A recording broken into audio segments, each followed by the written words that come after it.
Precious espresso. Let's hope that this gives me the energy that I need. Well, everyone, welcome to another vacation edition of the Wandering Yuki Cheese Cafe. I'm just taking a seat outside of my deck, trying to energize a little bit and thinking about something I want to prepare for myself. I've been following me for a little while. You probably would have noticed that I also eat a lot of tartars when I'm out. One of those reasons is that beef tartare is not something I would make at home on my own, so it feels like if I'm going to be out and about, I may as well buy it there.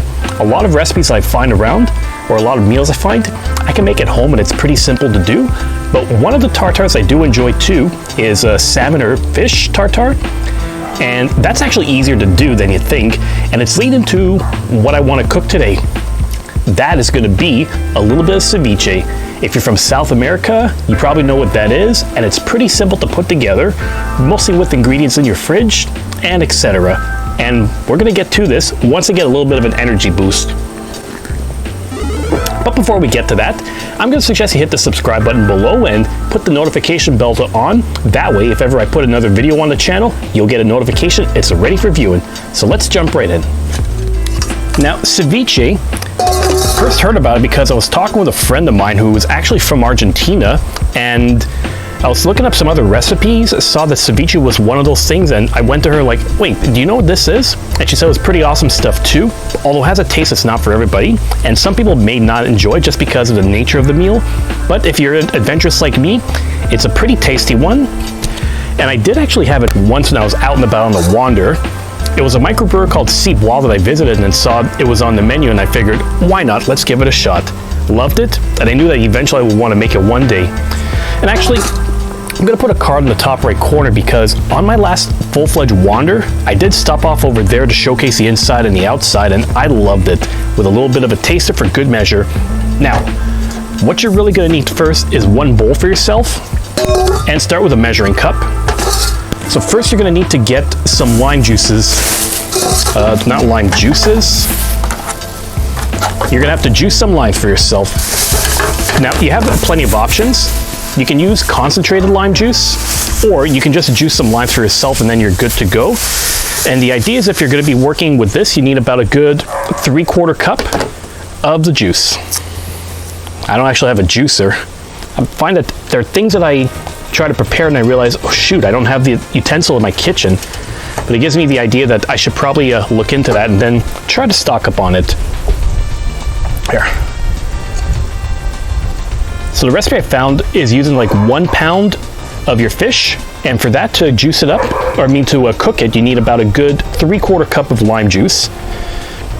I bought fewer of them, but I have a reason for that, and you'll see in a second why. Okay. I have no clue what the heck's going on there. I hear those dogs barking like that all the time, but no sign of it. Okay, and now we're here. My goal is to see if maybe I can get 1/2 cup of the juice and then I'm gonna be fine.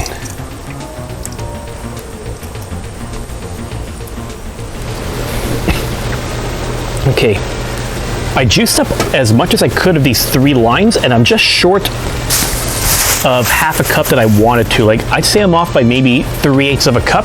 So I'm just gonna use another option here. I do have some plain old lime juice after all. Yep, partially cheating. I'll just add this in here. And the reason I have this is because I use this pretty regularly in my cooking, because I like to put together shrimp pad thai for myself, and this is one of the ingredients I use for the sauce. And as a matter of fact, I'm going to put a card on the top right corner for you to watch that, because that is an awesome recipe, and it's another basic one you can put together yourself pretty easily. Now once I have this here, I'm just going to throw this, dirty bowl. There we go. I'm just going to pour this all into my large bowl. Then I'm just going to get rid of these, lost my plastic. I'll clean this up later on. Next, I'm just going to need 1/2 of a red onion. And then just want to make it into thin slices.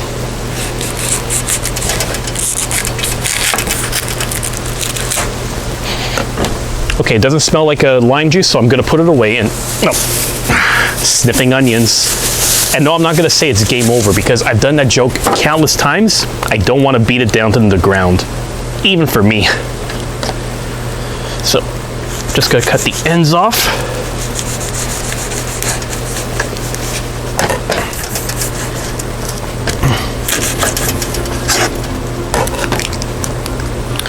I'm gonna remove the peel now. There, the peel's off. And then I'm gonna cut this into very small strips, like so. Can you see? Fuck on a stick. I lost my coffee. Well, it's the first time for everything on camera. At least I got a little bit of a drop.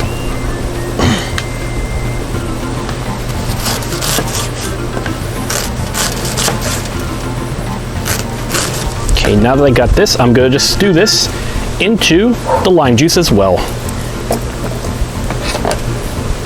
Put all the onion in. And I realize I need something else, so I'm gonna be right back.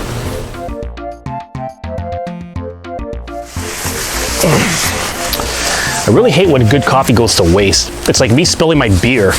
You know, it's like you never cry over spilled milk, but you could cry over spilled beer instead. That's the adult way of it. So I had to go back for a few other ingredients because in addition to the onion and the lime juice, I'm gonna need some salt. So what you're gonna want is you're gonna wanna put maybe around 1 teaspoon worth into here. You could use like maybe 1.5 teaspoons normally, but the idea here is that you start with 1 teaspoon to go in, and then you add a bit more for flavoring if necessary. You go by taste over here, and then once you do that, you get the rest of your ingredients all set up. So what I'm gonna get now are around 2 cloves of garlic, I believe, is all I need. 1 to 2 cloves. I'm gonna go with 2. I'm Ukrainian. So 2 of them all joined together. They say you gotta do it finely minced and chopped, so you could probably use a garlic press for this. Me, I've already got my knife out, so I'm just gonna do what I can with this instead of dirtying another utensil. I don't want this to block the camera.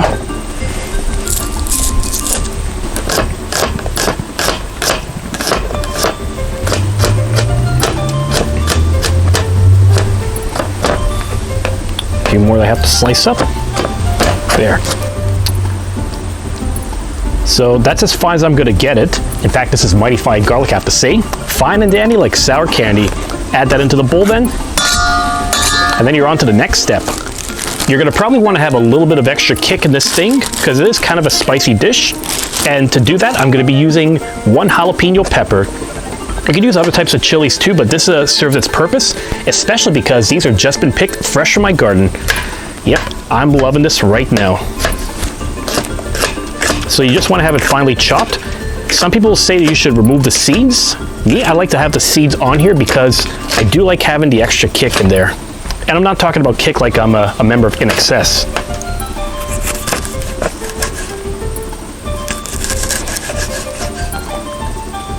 So keep that into, fuck.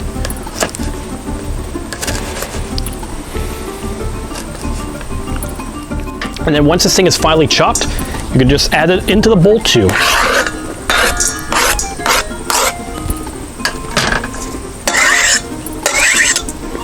And after you're done with that, the next step you're gonna move on to is your fish. So you can use a whole variety of fish for this. It's always gonna be a white fish that you do. I got myself a piece of tilapia, but you could use like sea bass. You could probably use maybe haddock as well. There's a whole bunch I saw in my recipe that they said you could probably use that gets the same job done. But I'm not as familiar with a lot of those, so if any of you have already made this or are familiar with this in the comments section, then give me a few ideas and maybe I'll work with that the next time. So now what you want to do is just cut these up into small pieces around 1/4 to 1/2 inch, or no, actually 1/2 inch to 3/4 inch in depth.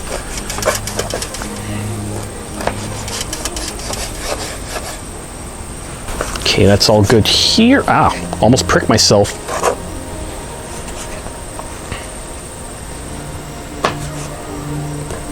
This is probably a perfect size, like this.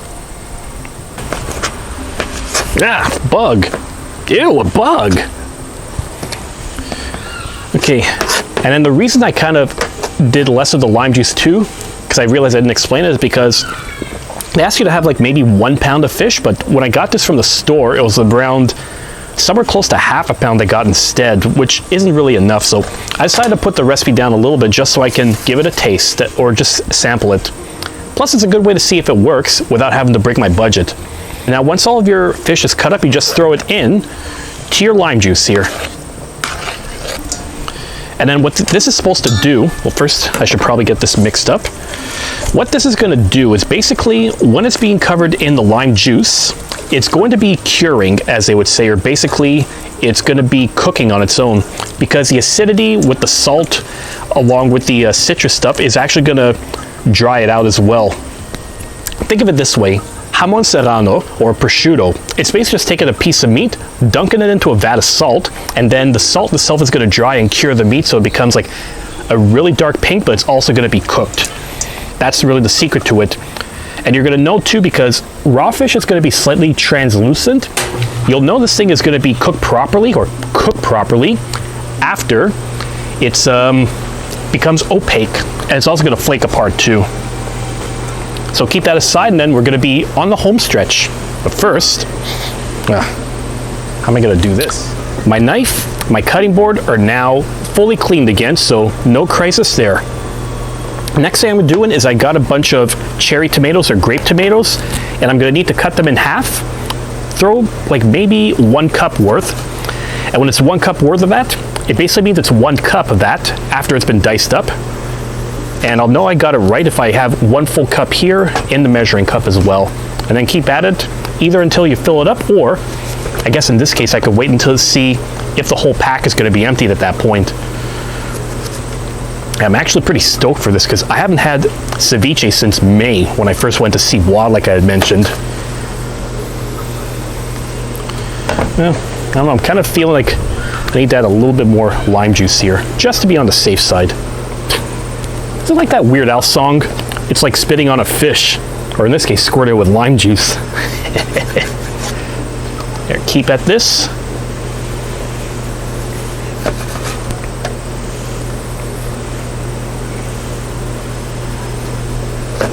These seem to be softer than I expected.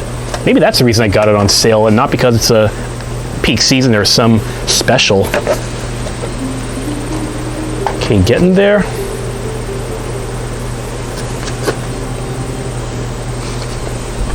I wish I had cherry tomatoes growing plentifully in my garden this year, but it doesn't seem like I got much. Maybe 1 at best.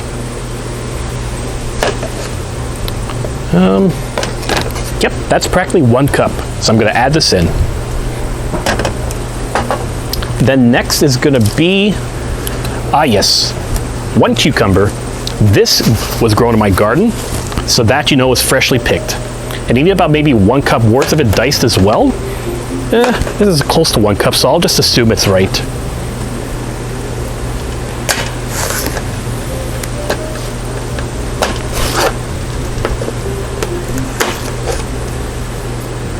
Okay, half of it's down. Next.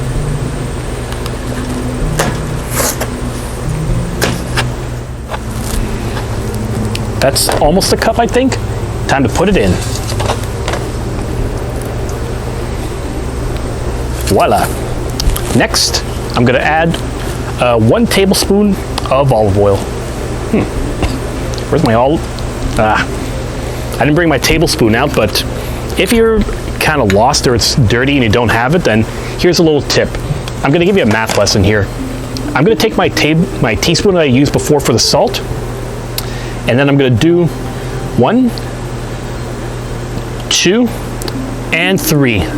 Basically 3 teaspoons of worth is going to give you a full tablespoon. That's the magic trick to that. And there's your math lesson for the day. Even though it's we're not in school. It's actually back to school season coming up. Hard to believe, how are we already in August? Didn't summer just start? So I've been saying to my friends this whole time. Okay, next for some added spice, black pepper, and I'm going to do maybe 1/4 teaspoon worth. Voila. And I feel like there's 1 more ingredient I'm going to need, which is some freshly picked cilantro. And luckily I have that plentifully in my garden, so I'm going to go grab some.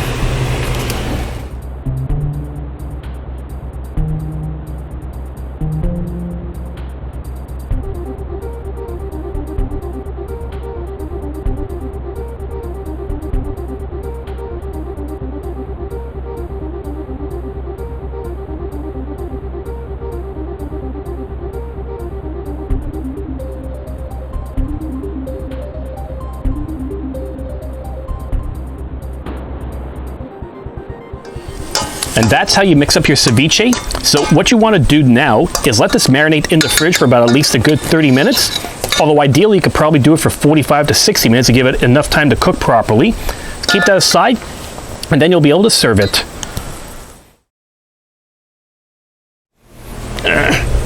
And there we have it, everyone.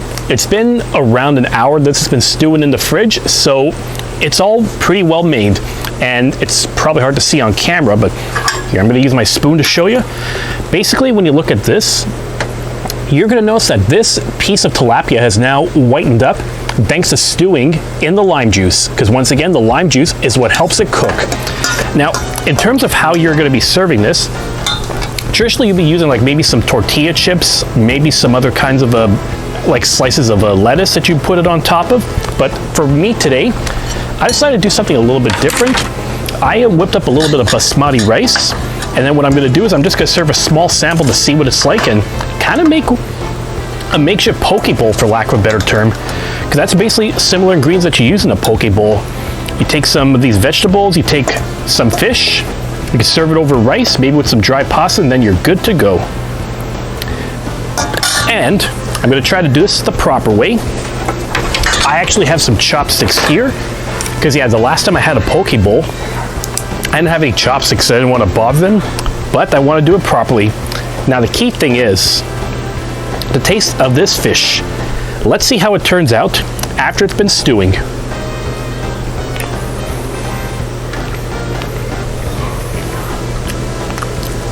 Okay, it's very tangy. Ooh, there's a bit of spice there thanks to the jalapeno. If you did want to adjust the taste, you would just need to add a little bit of salt, maybe a bit more pepper, and then you're good to go with that. But it's quite good. Good old sparkling water. So there you have it, everyone. This is how you do ceviche.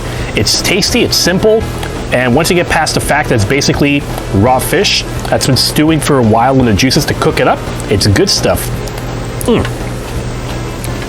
Perfect for a summer evening like this. So thanks, everyone.